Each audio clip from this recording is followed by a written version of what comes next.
ఒకసారి డయాబెటీస్ వచ్చిన తర్వాత అన్కంట్రోల్డ్గా ఉండేటటువంటి షుగర్ లెవెల్స్ వాళ్ళల్లో ఉండేటటువంటి కండరాలను తగ్గించు వస్తుంది.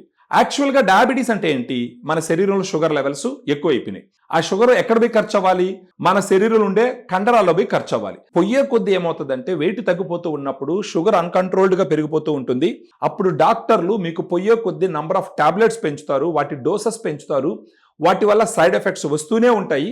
ఈ విధంగా చూసినారంటే డయాబెటీస్ వచ్చిన వాళ్ళు దేవుడు ఒకవేళ 80-90 సంవత్సరాలు వాళ్ళకి ఆయుష్ ఇచ్చినప్పుడు ఒక 60 సంవత్సరాలకి 65 సంవత్సరాలకే బతకలేనటువంటి పరిస్థితి వచ్చేస్తుంది. సో ఇప్పుడు ఈ పెరుగుతున్నటువంటి షుగర్ని మన డయాగ్రాండ్ ఎలా కంట్రోల్ చేస్తుంది? ఈ తగ్గుతున్నటువంటి మజిల్ని మన డయాగ్రాండ్ ఎలా కాపాడుతుంది?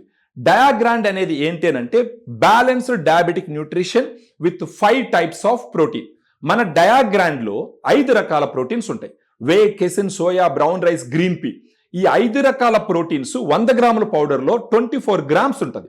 మార్కెట్లో ఉండే వాటిల్లో 20 గ్రామ్స్, 20.2 గ్రామ్స్ ఉంటే మన డయాగ్రాండ్లో ఫర్ 100 గ్రామ్స్ పౌడర్కి వచ్చి 24 గ్రామ్స్ ప్రోటీన్ ఉంటుంది. ఇది మనం రోజుకు 2 సార్లు తీసుకోమని సజెస్ట్ చేస్తాం. ఉదయాన్నే ఖాళీ కడుపుతో, ఈవినింగ్ ఒక 5-6 గంటలప్పుడు 1.3 స్కూప్ 120 ml వాటర్లో 2 సార్లు తీసుకోమని చెప్తాం. ఇది తీసుకోవడం మొదలుపెట్టిన తర్వాత ఒక 3 నెలల్లో ఏమవుతుంది అని అంటే ఫస్ట్ ఇది తీసుకుంటారు కదా, తీసుకున్న తర్వాత ప్రోటీన్ అనేది కొంచెం హార్డ్ మాలిక్యూల్, ఈజీగా డైజెస్ట్ అవ్వదు. సో మన కడుపులో చాలాసేపు నిలబడిపోతుంది. మన శరీరం కూడా ఎక్కువ క్యాలరీస్ ఈ ప్రోటీన్ బర్న్ చేయడానికి యూజ్ చేయాల్సినటువంటి పరిస్థితి. ఇప్పుడు మనకు ఆకలి ఎక్కువగా వేయదు. ఇప్పుడు ఆకలి ఎక్కువగా వేయినప్పుడు మనం ఏం చేస్తామంటే ఎక్కువగా ఎలాగంటే అలా మనం తినడం కంట్రోల్ చేస్తాం. అప్పుడేమవుతుంది? మన షుగర్ పెరగకుండా కొంచెం కంట్రోల్ అవుతుంది. అది కాకుండా ఉదయాన్నే మనం ఏం చేస్తామంటే నైట్ అంతా ఖాళీ కడుపు ఉంటుంది, ఉదయాన్నే 2 ఇడ్లీ 3 ఇడ్లీ కొంచెం ఎక్స్ట్రా తినేస్తాము. ఇమ్మీడియట్గా గ్లూకోజ్ లెవెల్స్ పెరుగుతాయి. ఆ పోస్ట్ ప్రాండియల్ గ్లూకోజ్ స్పైక్స్ అన్నది మీ శరీరానికి చాలా డేంజరస్. వీటిని కంట్రోల్ చేయడానికే మాత్రలు వాడవలసినటువంటి పరిస్థితి.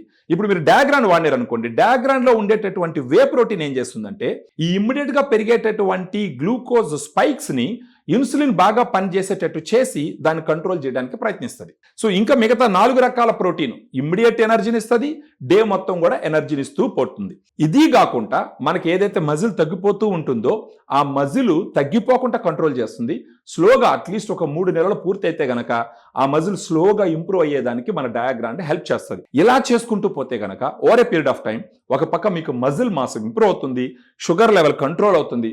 అప్పుడు డాక్టర్లు మీరు కలిసినప్పుడు మీ రీడింగ్స్ పర్ఫెక్ట్గా ఉన్నప్పుడు అప్పుడు డాక్టర్ని రిక్వెస్ట్ చేస్తే మేబీ మీరు వాడవలసిన టాబ్లెట్స్ డోసెస్ తగ్గించే అవకాశం ఉంటుంది, నంబర్ ఆఫ్ టాబ్లెట్స్ తగ్గించే అవకాశం ఉంటుంది.